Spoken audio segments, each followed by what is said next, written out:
ഈ കാക്കയുടെ ബുദ്ധി നിങ്ങളൊന്ന് നോക്കിക്കേ. കലത്തിലെ വെള്ളം കുടിക്കുവാനായിട്ട് കലത്തിൽ കല്ല് പറക്കിയിട്ട 90s കിഡ്സ് ആയ കാക്ക മാമനെ നമുക്ക് ഓർമ്മയുണ്ട്.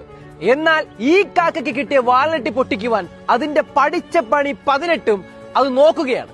അതിനറിയാം അതിനെ സഹായിക്കുവാൻ അവിടെ ആരും തന്നെ വരാനില്ല.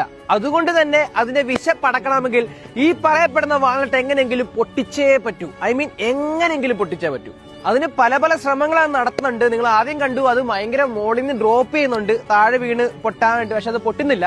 പിന്നീട് ചുടുകട്ടകൾ വെച്ച് ഇങ്ങനെ തട്ടി തന്നെ പുറത്തിട്ട് പൊട്ടിക്കാൻ നോക്കുന്നെങ്കിലും വിഫലമായി പോവുകയാണ്. പിന്നീടാണ് നമ്മളെല്ലാവരും ഞെട്ടിച്ചുകൊണ്ട് കാക്കയുടെ ആ ഒരു ബുദ്ധി നമ്മൾ കാണുന്നത്. കാരണം ഈ കാക്ക പിന്നീട് ആ വാൽനട്ട് പറക്കിയെടുത്ത് നടു റോഡിൽ വണ്ടികളൊക്കെ പോടുത്ത് കൊണ്ടിടുക. റോഡിൽ കൊണ്ടിടുമ്പോ കാറുകളോ വണ്ടികളോ എല്ലാം കയറി അത് പൊട്ടിക്കഴിഞ്ഞാൽ ആ വാൽനട്ട് പൊട്ടിയാതിരിക്കാൻ നട്ട് കഴിക്കാമല്ലോ എന്ന ചിന്തയിലായിരിക്കണം. ആയിരിക്കണം എന്നല്ല, അങ്ങനെ തന്നെയാണ്. കാരണം നിങ്ങൾ ഈ വീഡിയോ കണ്ടാൽ അറിയാം, വണ്ടി ആദ്യമേ പോകുമ്പോ കയറുന്നില്ല, പിന്നീട് അഡ്ജസ്റ്റ് ഒക്കെ ചെയ്ത് വീണ്ടും നടുക്കയിലേക്ക് കൊണ്ടുവെക്കുമ്പോ ഒരു വണ്ടി കയറിയത് പൊട്ടുമ്പോൾ തന്നെ ഈ പറയപ്പെടുന്ന കാക്ക വന്നിട്ട് അതെടുത്ത് കഴിക്കുന്നത് കാണാം.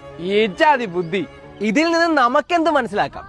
കുറേയേറെ ശ്രമങ്ങൾക്ക് ശേഷം ഈ പറയുന്ന കാക്കയുടെ ഒരാഗ്രഹം അല്ലെങ്കിൽ ലക്ഷ്യം അല്ലെങ്കിൽ ഉദ്ദേശം ഇവിടെ നടന്നു. എന്താ അതിന്റെ പിറകിൽ? ശ്രമങ്ങളാണ്, പല പല ശ്രമങ്ങൾ. നമ്മൾ 1 ശ്രമിച്ചു, നടന്നില്ല. 2 ശ്രമിച്ചു, നടന്നില്ല. 3ാമത് വേറൊരു മെത്തേഡ് ശ്രമിച്ചു, നടന്നില്ല. പക്ഷെ അത് നടക്കുന്നത് വരെ ആ കാക്ക ശ്രമിച്ചതുകൊണ്ട് അതിന്റെ വിശപ്പടക്കാനും പറ്റി, നട്സ് പൊട്ടിക്കുവാനും പറ്റി. ശരിക്കും പറഞ്ഞ മാർഗമല്ല, ലക്ഷ്യമാണ് പ്രധാനം. നമ്മളെ ലക്ഷ്യസ്ഥാനത്ത് എത്തുവാൻ നമ്മൾ പരിശ്രമിക്കണം.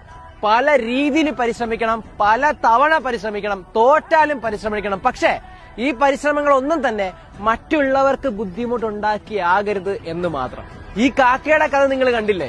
ഇതുപോലെ ഒരുപാട് കഥകൾ പ്രകൃതിയിൽ തന്നെ നമ്മുടെ ചുറ്റുപാടുമുണ്ട്. കിളികളായിട്ടും മൃഗങ്ങളായിട്ടും മരങ്ങൾ, അങ്ങനെ പല ജാതികളായിട്ടും നമ്മുടെ മുമ്പിലുണ്ട്.